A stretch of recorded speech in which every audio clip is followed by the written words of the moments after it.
ladies and gentlemen, and this is Momodou Krubally again, in continuation to talk to some of our key players in the movement for democracy in our nation. Today we have former ambassador of the Gambia, Mr. Essa B, with us. Our goal today is just to speak with Mr. Sey to get to know who he is, what he has done in our nation, his position on the current situations that we're in, and also to talk about some of the current issues that we do have. Mr. Sey, welcome. Thank you, MB Krubally. Thank you very much, my dear brother. Thank you. Just a little disclaimer here. Mr. Sey was my senior at Hermitage High School, and this interview will not include him telling anybody about my school life, but more strictly just sticking to the interview questions that we have. So without wasting any more time, Mr. Sey will go ahead and get started. Mr. Sey, it is evident that you're from the Gambia. Can you take some time and tell us who is Ambassador Essa B, and what part of the Gambia are you from, and what schools did you attend? Thank you very much, my dear brother. I would say, like I answered during a time I was giving an interview to a journalist in the French-speaking society in West Africa, I am a product of combined factors. I'm a product of people who worked hard to free us from colonialism. I'm a product of people who work hard to entrench democracy in the Gambia, because if that wasn't there to begin with, I don't think my father and my mother would have had the opportunity of raising me to become who I am today. Well, of course, praises be to Allah, the one who created all of us, and his Prophet Muhammad sallallahu alaihi wasallam. And then after that, well, this is why I started by saying that I'm a product of combined efforts, because it is the Gambia as a country, and the Gambian as a person, as a citizen, as a community that produced me. So after all that, I can say that I was born in Kuntaya village in the Jokado district, which we call the North Bank Division. If you cross the ferry from Bara, between Bara and my place of birth is definitely about 15 to 20 minutes drive. And my father is Bokar Sey, of course my mother is Khadiba, and they were farmers, and my father was an educator. I would say that, MB, when all that is put aside, we have dialects and linguistics and ethnic groups that we identify ourselves with which is just part of those combined factors and efforts. And the dialect that I found my father and my mother speaking is Fulani. But what matters to me is that I am a Gambian, because I speak Fulani, I speak Mandinka, and I speak Wolof. And I believe that is what the Gambian is expected to be as far as cohabitation is concerned. Therefore, I am a Gambian, and I am a product of combined efforts that include every Gambian. That is Essa B.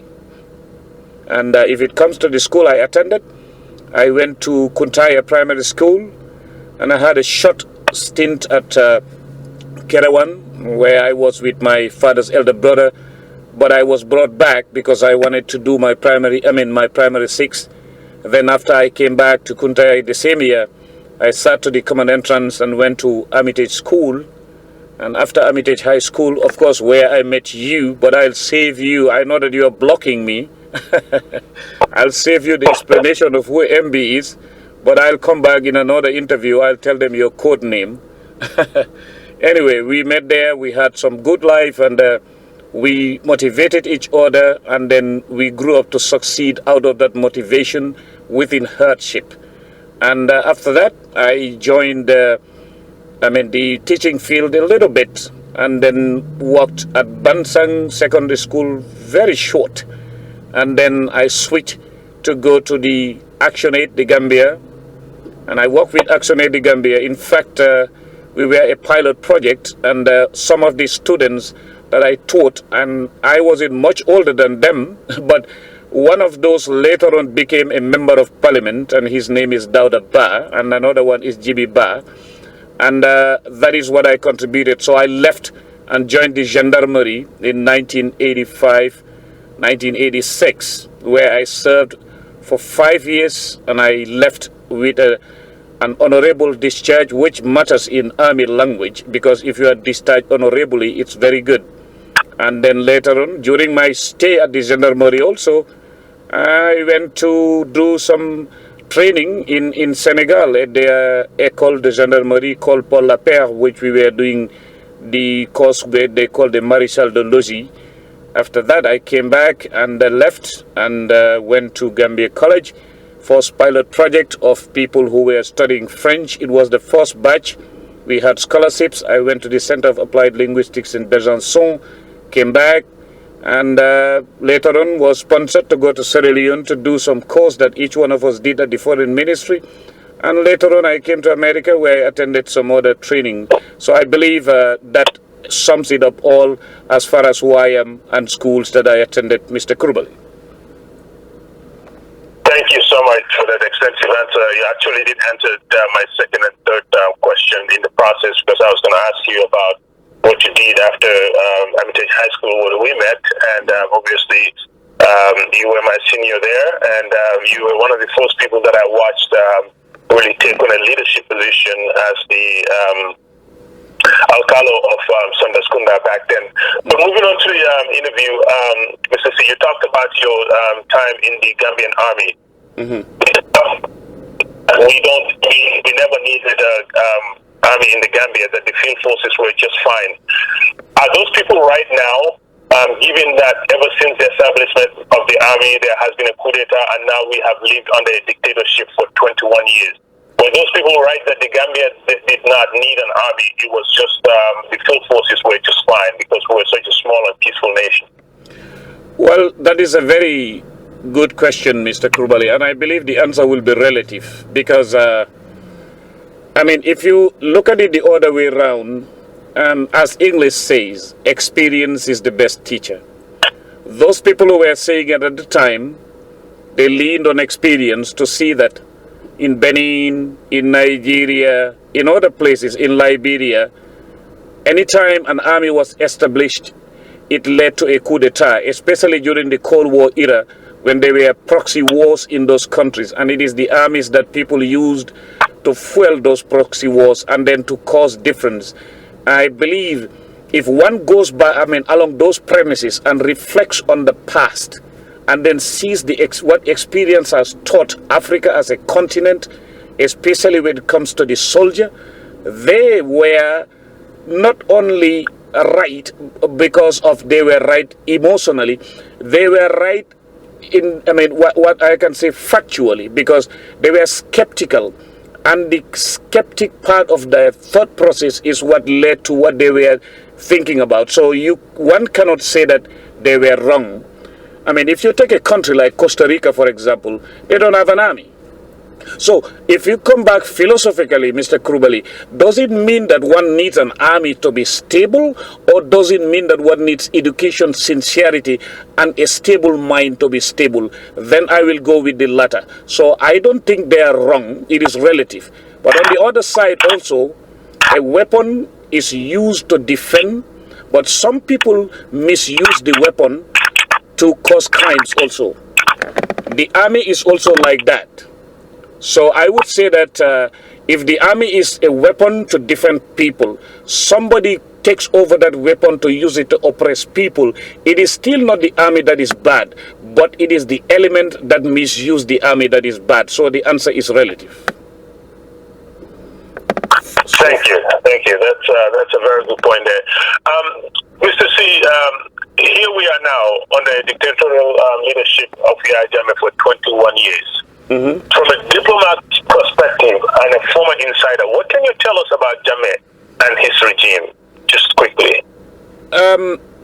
Mr. Krubally, the same kind of predictions and the skeptical way of seeing things and disappointments combined and regrets is what is the end result that one can call Yahya Jammeh as an institution. Because what I want Yahya Jammeh to understand is that if you see Momodou Krubally is mentioning his name, is because he's an institution. The time that Yahya was in the barracks, he was not the president. You, Momodou Krubally, did not even know who Yahya Jammeh was. So that is one part of it.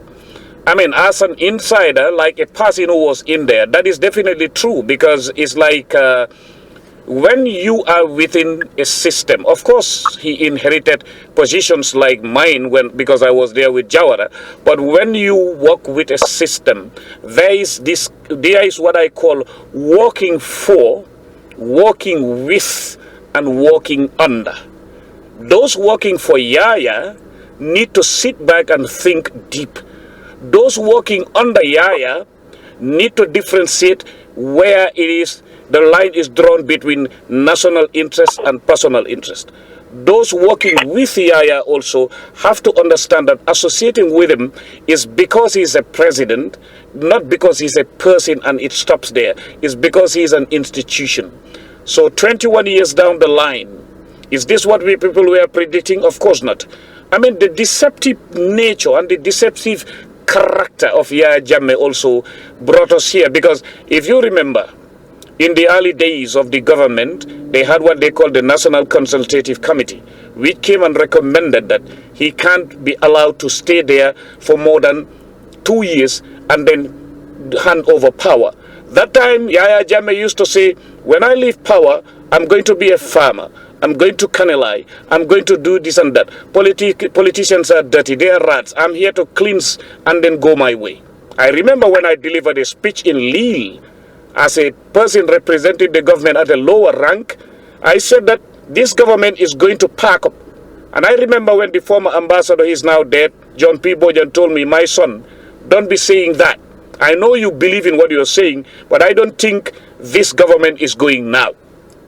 I mean, so he knew more than I knew at that time. Being a person who taught Yaya Jammeh at high school, being his uncle, being closer to Yaya, of course he knew what I did not know. But I think, like we say in Mandinka or in Wolof or anything, the word of the elder is like a donkey in the bush. However long it stays there, it will never spend the night. So this is what has happened right now. I mean, Yaya Jammeh is still there. He hasn't left. And the politicians he was calling dirty rats and cockroaches, he has ended up being the rat, the cockroach, and the dirt itself, which, in fact, he has proven to be dirtier than the one he was calling dirty. Because if you look at the process, the way things are going, the way Yaya Jammeh is rolling, talking about visions, endless visions, you will come to understand that inside the mind and the heart of this person, he doesn't want to hand over power. He wants to perpetuate himself in the seat of power.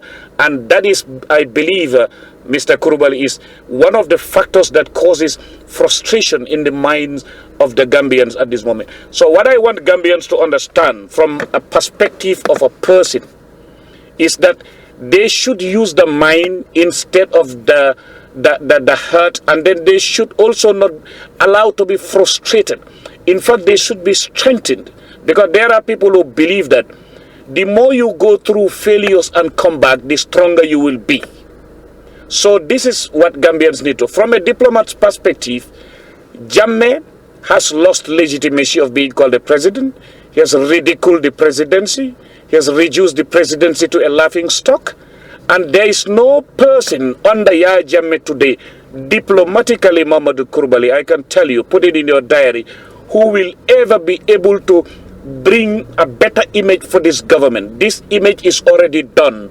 The only answer to it is for it to pack up and go. Diplomatically, there is no way that anybody can ever sell the Gambia to any part of the world to make it look like a country led by a government that represents the true image of governance in democracy. That's what I have to say on that, sir. Thank you so much. In your answer, you talked about Yaya Jammeh being a very controlling individual. So see, let's now move on to the real and the current issues directly affecting our nation. At the end of his Meet the People tour, President Jammeh in the township of Brufut declared the Gambia an Islamic state. Yeah. What does that mean? And does he have the constitutional mandate to do such pronunciations? No, Mr. Krubally, he does not have the constitutional mandate. But I am one person. Maybe I will be lonely, or maybe very few will be thinking like me at that point. But on that point, sorry. But In fact, my first challenge is the Constitution itself, my brother, because the Constitution that people keep referring to here, as I said earlier in certain programs, is not a dogma. It is not dogmatic. It's not biblical. It is not Quranic. It is not a temple from the Buddhists. This is not the word of God. That's why people review, revisit, and amend constitutions. To begin with, Momodou, why should Yahya Jammeh himself set an age limit for people who can still lead a country the next 20 years? Because Ousainou Darboe, compare him to Abdoulaye Wade. Abdoulaye Wade could be his dad. I don't mean to disrespect him, but by age, Ousainou will agree with me on that. If Abdoulaye Wade can still stand to vie to be a president of Senegal, what would stop Ousainou Nomokunda Darboe? What would stop OJ Jallow? What would stop Sidia Jatta and others to vie for that position? So that's the first challenge in that constitution, my brother. The other thing is that coming out and then pulling the Gambia out of the Commonwealth, Momodou, that is not right because it's illegal. But why am I tabulating these things? I will bring them back and place them before that very constitution and say, what did the constitution do to challenge Yahya Jammeh? I mean the constitution, the people who believe in the constitution is what can control him. What did that constitution do for them to bring him to his senses? What did they, because it's illegal in fact to put that age limit, because you know, you and I live in America here. Discrimination involves age, doesn't it? You are a manager. You have studied management to higher levels and you've been hiring people. I know that for a fact. Would you as a manager, a hirer, ever discriminate anybody in your job because of age, Momodou? I doubt. Exactly. So the discrimination begins with age and all that. And then you come to pulling Gambia out of the Commonwealth. You come to, which is diplomatically a blunder. But those people who are outside are showing Gambians indirectly that you don't accept it, but your president is the law.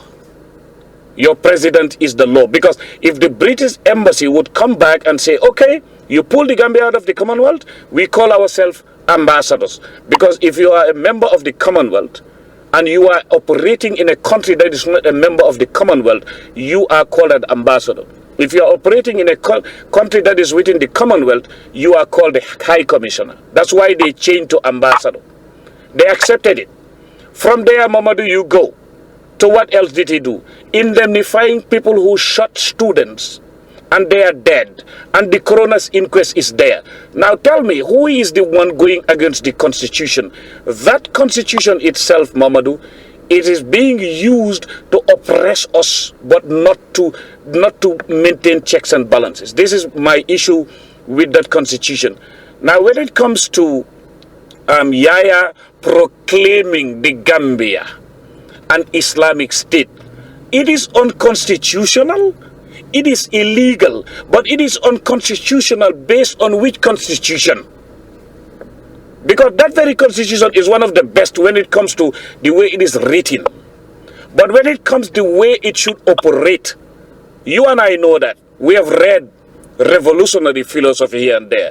You remember when some people would read books and say, theories are hardly wrong, but it is the applicants of the theories that make theories wrong. So if you have a constitution, it's not respected, it is not honored, nobody cares about it, the custodian of the constitution himself is the one who breaks the rules, then I tend to believe that we have a decoration but not a constitution. That is what gives Yahya Jammeh the power to wake up from his bed and just come to a rally and then proclaim that the Gambia henceforth is an Islamic state. So, Momodou, from the angle of a lawmaker, I would not delve into that because I'm not an expert in jurisprudence. But when it comes to the diplomatic side, at least I have some experience on that. Let Gambians bear in mind one thing. It is unconstitutional. We are saying that, yes, it is unconstitutional. But when it comes to the diplomatic approach to the outside world and administrative procedures, Yahya Jammeh is entrenching what is unconstitutional within the executive and within the foreign service. How is he doing that? I will answer the question. Go to immigration today. He's working with people, whether people know it or not, to change our ID card in the Gambia will start bearing Islamic Republic of the Gambia. And any person who walks around without an ID card, that very government can arrest you or do something to you. Voters card will bear Islamic Republic of the Gambia. Passport will bear Islamic Republic of the Gambia. Letterheads that they will send to embassies outside will bear Islamic Republic of the Gambia. And the embassies will reply to him and say Islamic Republic of the Gambia. The news, when it is read, they will say Islamic Republic of the Gambia, the president of the Islamic Republic of the Gambia, Momodou. That's what's going to happen. So constitutionally, legally, we are wriggling within a circle, but practically from the executive, he knows what he's doing is not right, but he is making it more cumbersome and more difficult. And any person who refuses it, then you will not have a passport to fly and to fly out of the Gambia and to return to the Gambia. And if you hold the passport, if you hold your ID card, your birth certificate, your driver's license, Momodou Krubally, each one of them says the Islamic Republic of the Gambia. Where are you, my brother? Aren't you in an Islamic Republic practically? Yes, but Khalifa Saleh, the PDOI's leader, did mention that if jammeh moves to turn the nation into an Islamic state, that he can be impeached. What is your take on that? Well, that's a brother I respect. And I know that he knows that I respect him. But what I want people to understand is that the impeachment, it is what is right. But what tool are you going to use to make sure what is right is done? Because this is a war between right and might. And whether we like it or not, whoever the person is, from 94 to now, might has always been winning right, Momodou. And you know that. So the thing is that impeachment. Now look, Mr. Krubally, when we go to where are leaders impeached? Is it not at the House of Parliament or the Congress? Right? Okay. Let's analyze the House of Parliament itself as an institution. 6 members of that house are already nominated members that are answerable directly to Yahya Jammeh. That means they are answerable to the executive. You and I know that. Who are the majority at that House of Parliament? The head of the House of Parliament right now, Abdoulaye Bojang, was appointed by Yahya Jammeh. It is not the majority that put him there.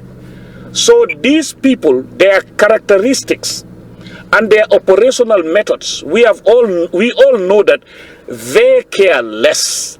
They are answerable to Yahya Jammeh. And if any one of them tries it, they have seen there were some members of parliament who were there trying to engineer certain things to rectify things that were happening. Let's say bringing certain institutions or certain expenditures to the Public Accounts Committee. What happened to those members of parliament? They accused them of being part of a coup d'etat and all that kind of stories, and they were arrested. Some of them, if it goes to push comes to shove, Yahya will expel the person from the political party itself. You see, so impeaching Yahya Jammeh, theoretically, it is there and we know it. It is what we believe can happen. Theoretically, I can say yes. But practically, MB, you and I know, practically right now, can you tell me how somebody can impeach Yahya Jammeh through the House of Parliament? Well, that is obviously, a very easy question. It is almost impossible. Even Khalifa has insinuated that all they can do is at the process and whether they vote on it to impeach him or not. But are you insinuating that we're already an Islamic Republic by this ID cards and communications going out with letterheads? Have you seen any letterheads, or is this something that it's going to happen, that this is Jammeh's way of turning us into an Islamic state? Because, like you indicated, if a correspondence is sent to, let's say, Taiwan right now, and the letterhead says the Islamic Republic of Taiwan, of Gambia, then Taiwan is going to reply in that same format according to diplomatic norms. Are you saying this is his way of implementing it without the nation knowing that and the next thing you know, we all will come to accept that we're Islamic State. There is the battle between law and logic, or education and logic, or logic and thinking, if you wish. Because look, let's say, I mean, I know that practically and legally on the ground, people will refer to that constitution. There is one side, though, that not only Khalifa, because I'll give him credit and give Ousseynou Dabo also credit, because Ousseynou also cited where, I mean, in fact, he is a legal expert. I mean, he was citing a side where declaring that the Gambian Islamic State in itself is unconstitutional, and there are paragraphs he cited, like Khalifa did. But the point is that there is one point they are driving at, but that is where the issue will be, is that he can be challenged, because Yaya Jammeh right now, MB, he has, I mean, if you know what I mean, in quote unquote, Yaya Jammeh has overthrown himself. With constitutionally, he has overthrown his government if he pushes ahead with this Islamic Republic. But that challenge, I'm telling you, Mr. Krubally, we will theorize it here till end of time, but there is no practical approach as to who is going to tell him now that because you disrespect the constitution, practically this is what's going to happen. My advice to these people would be, locally they will find mountains to be able to change it, but at least let them push that, I mean, forward the motion, so that this will be tabled at the ECOWAS court. This is my advice. They need to take this to the ECOWAS court. They need to report this to the UN, United Nations, UN Security Council. In fact, should focus on the Gambia. That there is what they call the, I mean, zones in crisis. And usually experts will look at those zones in crisis and then put in chronological order what brought that crisis, or what is simmering behind the scenes that if we don't step in and stop it, is going to cause crisis. Then you will take the Gambia situation and compare it to what is happening in Rwanda. And that not Rwanda, sorry, in Burundi today. And that president did not say he's declared his country an Islamic State, but he did some things that are unconstitutional. Now that is where it is. But let me tell you one thing also. If they don't internationalize this, like take it to the ECOWAS court and all this stuff, sit together and engage people like yourself, me, others who are here, to come to a point where each and every Gambian will drum about this information, agitation and exposure. Yaya Jammeh knows that Gambia cannot be an Islamic state, but he's going to use the machinery of the state, the executive, and from the outside, we will be like what they call in Fula, Mbudu sumi do sumi less, you know? It's like when you are baking bread, if you put it in an oven, why do you have bread? Because both sides are producing heat. All sides, sorry. So this is what is going to happen to the Gambian. Yaya will issue people the passport. He will issue people the identity card. And those people will travel with it. It's not everybody like you and I who think like Khalifa does, who thinks like Ousseynou does. Yaya Jammeh's confusion with this Islamic State, they are facing a big mountain that they need to explain to people, because this will bring us back to square one as far as civic education is concerned. Now, are they going to tell people not to take the passport? Are they going to tell people not to take the ID card? And I can tell you that Yaya will come forward with that passport, with that ID card, with that birth certificate. You will see. And then what are we at that point? Yeah. Are you saying that the opposition should look into filing court cases with ECOWAS and also with the AU and other international communities to fight this pronunciation, rather than looking at the constitution that is not working? Would that be your approach if you were to advise the opposition?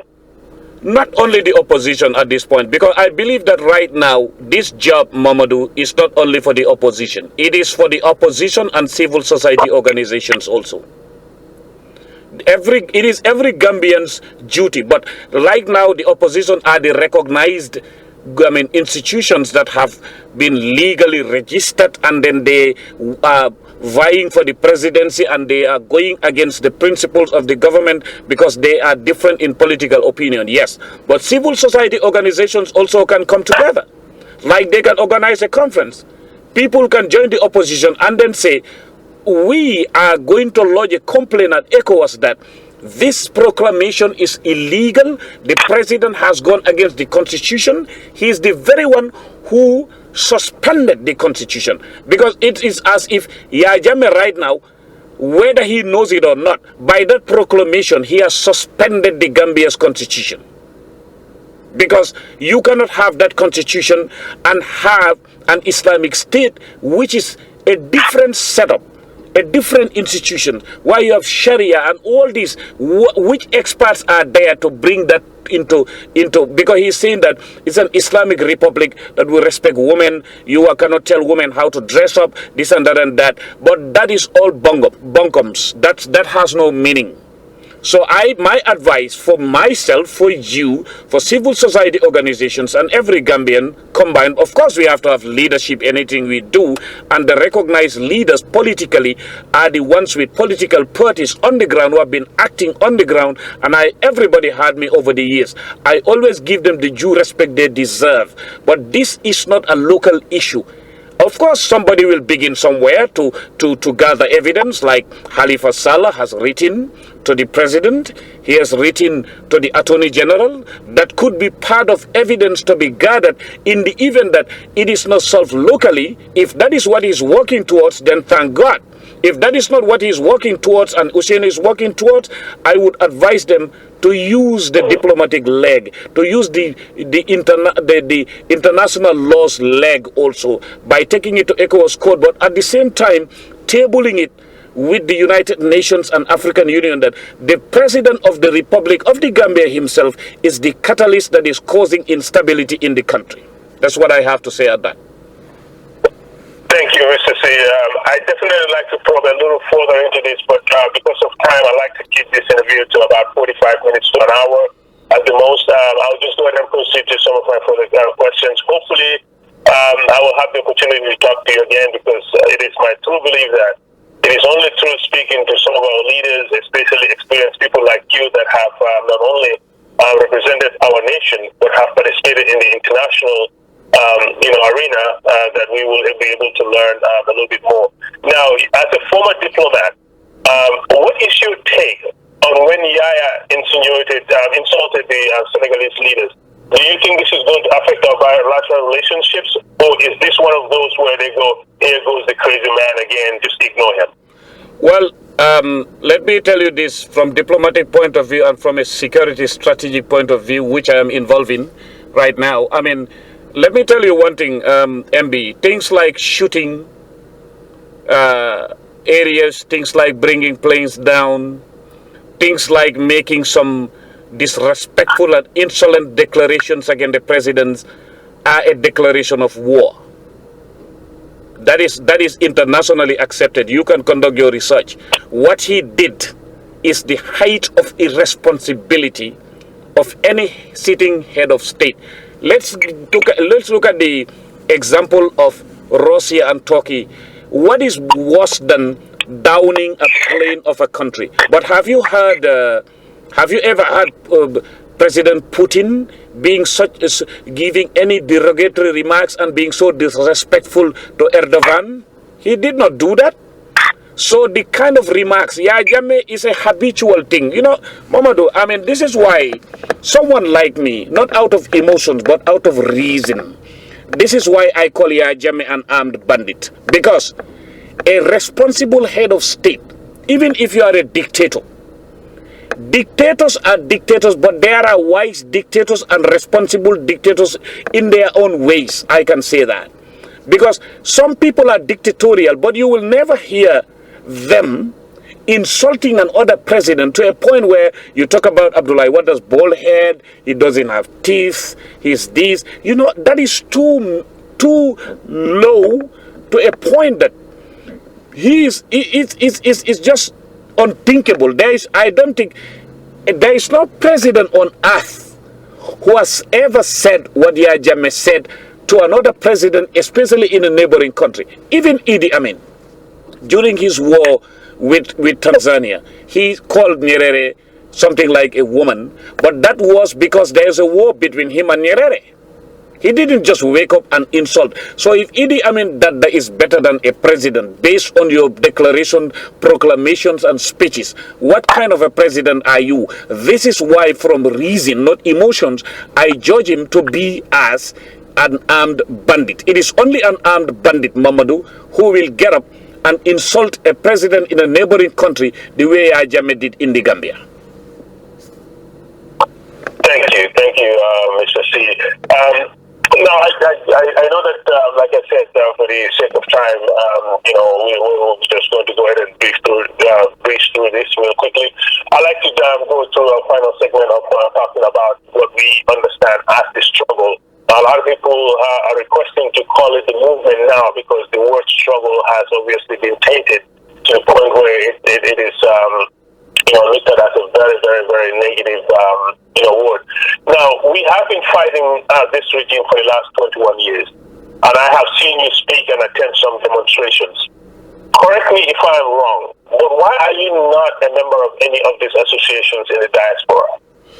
Well, MB, that's a very good question, and I like to be asked that question. The thing is, my own conviction is that the approach towards removing a system like that one we have in the Gambia should be based on principle. It shouldn't be organization centered. It shouldn't be leader centered. It shouldn't be emotionally centered either. That's my belief, because if each one of us is aware of what your right is, you are a citizen or you were born in that country. Even if you are not a citizen on paper, you are answerable to another country now based on law, but you were born there. You believe that even if one is no longer a Gambian citizen, for the sake of humanity, you should stand up to fight against what is existing. In fact, this word struggle, you said, I am on record. People have heard me everywhere that from the word go, I said I don't even want to be associated with that word struggle. Even if I deliver speeches, I do say that, the fight against tyranny, or like you said now, I like that, a movement towards whatever it is to make sure that we have something decent, something acceptable within the international or the geopolitical arena, politically, diplomatically, economically, something acceptable at least for the sake of decency. So my belief is that, repeating the same thing and then you don't see results out of what you are repeating is nearer to insanity than sanity. But are we repeating the same thing? No. The problem here is not repeating the same thing. The problem is that we have diverse views, and every time you hear Gambians or some people will come out and say, oh, okay, all these organizations should be put under one umbrella. Yes, okay, I'm the one who is going to bring all these organizations together. For me, Isa, that is not the answer. The moment you know that the principle is what connects you to Momodou Krubally, the moment you know what you feel what Momodou feels, you understand what Momodou understands, even if there is no organization, when Momodou calls for a meeting or for us to move towards doing something, you will attend. Let's take Guinea-Conakry for an example. There were no organizations sprouting like the ones in the Gambia, but when Daddy's Camara attacked these people at the stadium, I know one of the organizers of the Guinea-Conakry, whatever the society here, he knew me before. He sent me a text to show me this is the way we do it. He was speaking Fula. And then they have these spoofing emails and we're sending like 100, each person will be assigned. Like you assign me, Isa, these 100 numbers. Make sure that you check mark all of them and send the message to them right now. And then I do it. You assign 100 people, 100 messages. Is how many? You are better than me in mathematics anyway. I don't think I know. Is it 100,000? Yes, I hope so. So, So right now, that could be the way forward. But I don't believe, Momodou. The reason why I'm not joining any organization is not about. I feel that no organization can solve the problem. The problem is before you bring people in an organization, you the one bringing them in that organization. Do you really understand what you are bringing them to be organized for? What we lack is not organizations. Do you know what we lack, Momodou? Organizational discipline. So that brings me to my next question, Mr. C. You have a lot of experience, and I am a true believer that we do need to use our experiences. From a management perspective, don't you think this is the time that people like you and the other leaders that really understand what our problem is should really step in and try to correct it, rather than just, I know that you're doing a very good job on your medium, and also, you're definitely fighting the regime very well, and, you do have the record for that. But don't you think, people like you should use your experience and be more vocal and come into these organizations, and when you hear about organizations and come and sell us this approach that you're saying here, have you been doing that, or did you just kind of stay out of it because you don't want to get involved? Do you get where I'm going with this? Yeah, I know, and I have an answer for that, because if you check the records, and I know you do, I have been doing this over and over and over in my speeches. And today, let's say, it is, quote unquote, this is multilateral. What I mean by that, I know you know, it's like you are approaching me today. I'm speaking today, and you will expose what I'm saying today. That is part of what will bring a challenge to that approach too. In fact, I wouldn't call it a challenge. I would call it an engagement, because the people who form the organizations also are not wrong. I would not judge them to be wrong. They are not, because they have the desire. Some of them will say, okay, this is the only way I can come forward to bring people together, at least but my take on this, Momodou, is the expansion of awareness. That is what I'm trying to say here. People need to know, why am I even suffering with or without an organization? The moment they are called to demonstrate, they are called to contribute money, they will. Because look, my dear brother, let anybody not fool yourself. I remember when Denzel Washington was interviewed when I was a diplomat in France, and they said, they do not have black representation on French TVs. What does Denzel think they should do to rectify that? He laughed. He said, if those blacks in France want to be respected, let them go to school, let them be professionals and build an economic base. And that is true. Because with us here, we hear a lot of noise, but Momodou, even if you form an organization right now, the organization is like an institution, and you know that institutions do not go in the absence of functionality. So what makes those institutions function? If let's say you say we have an organization right now, Ambassador Sey and Momodou Krubally, maybe Uncle Sidi Sane and somebody else, are capable of going to meet the Taiwanese or the Chinese or the Indians or whatever, and then they will have a way to tap into resources or to knock some doors. But before we knock that door, before we go into a treasure hunt and find out where the treasure is hidden in the dark castle, where are we going to get the funds from for Isa to fly, to stay in a hotel, to eat food, to sleep well, to get in a taxi, to go to the meeting on time? Where are the funds? That comes with organizational discipline. That comes from awareness. And that comes from a conviction. Some people will say, Gisuin leader, organization is doing jubo. But you, Miko, you the person saying it. What are you doing as an individual to help the organization survive? What? That is another challenge too, my brother. Thank you. Thank you so much, Mr.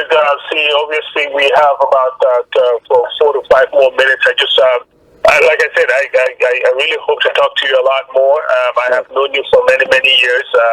And like I said earlier at the beginning of the interview, you're probably one of the first people that I have seen, and experienced what leadership is about when you were voted as the Alcalo of my Kunda in Hermitage. Ever since then, when anything that has to do with leadership, that's where my mind really goes to and how you handled it. Okay. But we will go into more in-depth discussions about that later on. Just to wrap up, Mr. C, obviously, part of our challenge is leadership. I think that the jammeh got into this power by default, given that we are not very good in training our young people how to become good leaders. Do you have any advice for young Gambians in the struggle or those aspiring to become leaders of our nation? Any advice for them? My advice will go to young and old, but as you said, young. Just to give you a short synopsis here of a former U.S. ambassador was in the Gambia who had a meeting with a friend I know, and that person was talking to me today. And he said that the former ambassador was saying that the way jammeh and others came to power, he said he was there, he witnessed it. It was just like fools seeing an open door and then enter into the fool's paradise. That's it. So it is like, it is a historical accident that each one of us is suffering from. So what I will tell any person who believes that, because also responsibility does not go with age. Because like I said, there is no revolutionary literature that has a chapter based on generation gap. But when it comes to grooming somebody or working with somebody or motivating somebody, from that angle, yes, we need to speak to our younger brothers. We need to speak to our younger sisters, because youth also, it goes with, life is like that. They haven't read some of the books that I have read and you have read. When I say books, I'm not talking about books with pages. I'm talking about experience. So what I would advise any one of them is develop listening skills. They need to develop listening skills and be very analytical, because that would help. Because the more you hear, the more you analyze, the more you will understand. Let them dissociate themselves from the emotional part. Let them associate themselves with the reasonable part. Then at the end of the day, where will that lead them? National interest. And they will come out of being soaked into personal interest. And personal interest, in most cases, somebody may even say that, no, I'm not into this because of personal interest. But if you check and check again and check again, you will find out that, oh, yes, I have some subjective feelings here and there. We need to fight, because that's human nature. Even I, Isa, have not won that battle yet. I doubt if you have won that battle yet, Momodou. No human being can be absolute when it comes to subjective feelings. But at least limit them when you are given a task to fight for your country. That's the only advice I have to give to my younger brothers and sisters. Thank you, Mr. C. And in closing, do you have anything you'd like to add, your last words before I close this interview? Well, my only last word is that your code name is mercenary. We're not gonna have any kind of conversation about don't delete it. Thank you, MB. You're one person I've always admired and respected. I know you admired me as your senior, but I would take the opportunity also to thank you for approaching me and being objective about it. You didn't see the brother yesterday. You saw the national interest, and you asked me questions that are candid and straightforward for the benefit of the Gambia.